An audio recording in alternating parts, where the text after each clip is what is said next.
Кыргыз Алтын мамлекеттик ишканасы Центара Gold компаниясынын 12 майда төлөм тапшырмасын жасалма жол менен 29 миллион АКШ долларын уруксатсыз банктык эсепке которуу аракети туурасында айткан маалыматты төгүндөдү. Ишкананын маалымат кызматы тараткан билдирүүдө жасалма документтер менен ишке ашты деген төлөм жана алтын операциясы тууралуу кабарлар ишенимсиз деп айтылат.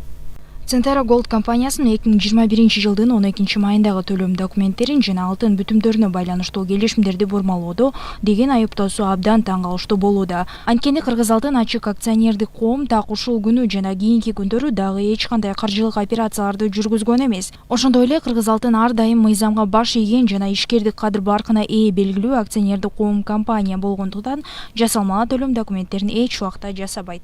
Ошондой эле 12 майда Кыргыз Алтын эч бир операция аткара алмак эмес. Анткени сырттан башкаруу токтомун жогорку кеңеш 17 майда кабыл алганын кошумчалаган.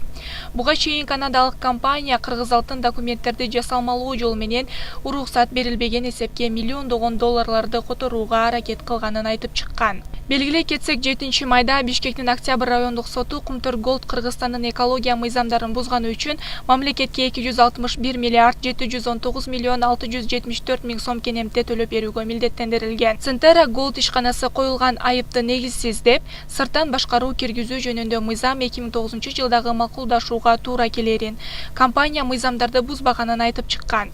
Ал эми Кумтөрдү текшерген мамлекеттик комиссиянын төрагасы Акылбек Жапаров Кумтөр Gold ишканасы Кыргызстанга салык жана экологиялык санкция түрүндө 4 миллиарддан ашык доллар төлөөгө милдеттүү экенин билдирген. 16 майда Центара Gold Кыргыз өкмөтүнө каршы эл аралык арбитражда териштирүү баштаганын жарыялаган.